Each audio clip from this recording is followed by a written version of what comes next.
Iyon, bagong lahat ay binabati ko kayo ng pagpalang araw. Sa lahat ng sumusuporta ng aking munting YouTube channel. At nandyan pa rin kayo sa likod ng aking pang YouTube. Dito pala tayo no, sa likod ng ating sa harapan ng ating munting gamalig. Kaya may gagawin tayo mga partner ngayon. No? At yun ay may nag-sponsor no?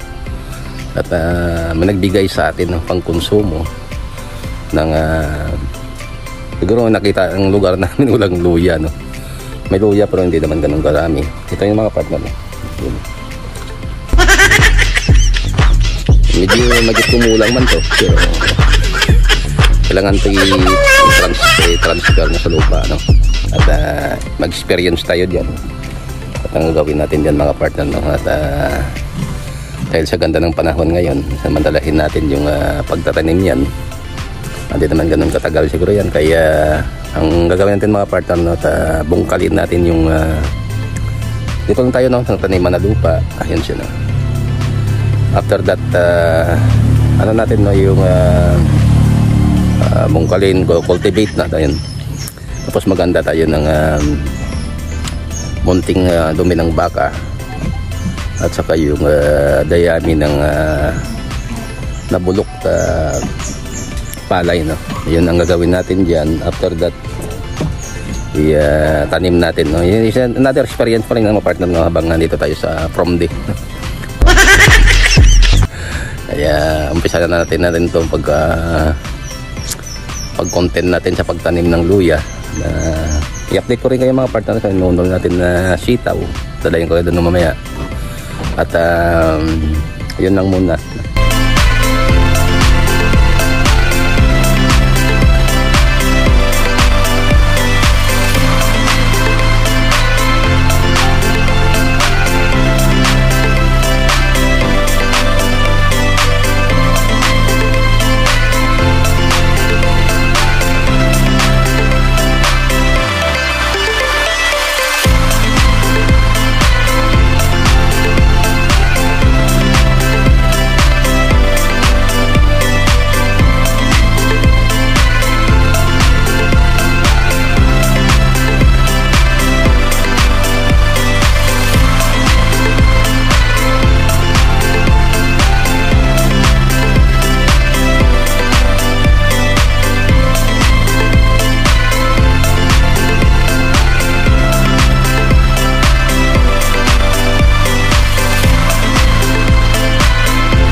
mga partner na yung inuno natin na sitaw.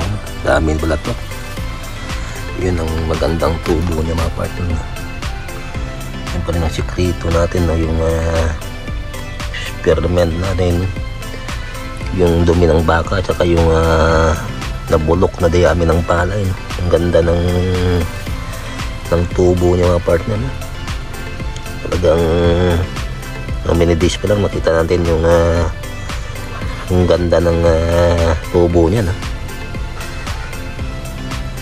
Yun, maraming salamat, no, sa panonood ng vlog natin, no, regarding sa pagtanim natin ng munting luya. Pang konsumo lang yan mga partner, no? Nag-selfie minute na to sa short video at pang tawa akong partner ng ginawa ko dun. At experience pa rin yan mga partner, no? At yung sitaw natin at pang konsumo rin yan, pang ano lang pang ano lang naman, pang pamilya lang, pero kung manghingi at ibibigyan. At yun, kanina tayo galing mga partner, no, sa ibabaw ng bundok. Okay naman yung kondisyon ng mga kamuting kahoy natin, no? At yun lang, share ko sa inyo. At maraming salamat uli sa lahat ng aking mga kapwa YouTuber. At mega love shout out sa inyong lahat, lalo na sa lahat ng nagka-comments. Thank you sa inyo. At ang respect ko sa inyo ay hintayin nyo na lang, no? At kung wala, ay utang ko sa inyo yan. Kaya magtulungan na lang tayo, no? Lalo na sa mga small YouTuber katulad ko na hangad na tumaas naman yung YouTube channel. Kailangan talaga magtulungan, no? Hindi yung pwede na pabaya lang, hindi punta yung selfish, no? Kailangan na pagka sa social media tayo, tulong-tulong lang, no? At wala namang iba tayong motibo kundi i-expose natin yung realidad ng buhay natin, lalo na sa lahat ng mga nilikha ng ating Panginoon, no? Napakabuti niya sa atin na binuhay tayo para sa layunin niya, no? At salamat ulit sa mga lahat ng mga nagsusupport, no? Lagi ko na ulit yun, malaki utang na loob ko sa inyo, dahil sa inyo ay wala ako dito sa larangan ng YouTube, no, social media, no? Kaya mag-ingat kayo palagi, no, sa lahat ng mga kasama natin dyan. At hindi magandang panahon ngayon. At ayun, no, kung minsan kung magkadimlim, umuulan, hindi mo masahan talaga, no? Diretso ang ulan, kaya thank you sa lahat. At daldal ko talaga. Kaya God bless you all, no? I love you. Yo, no?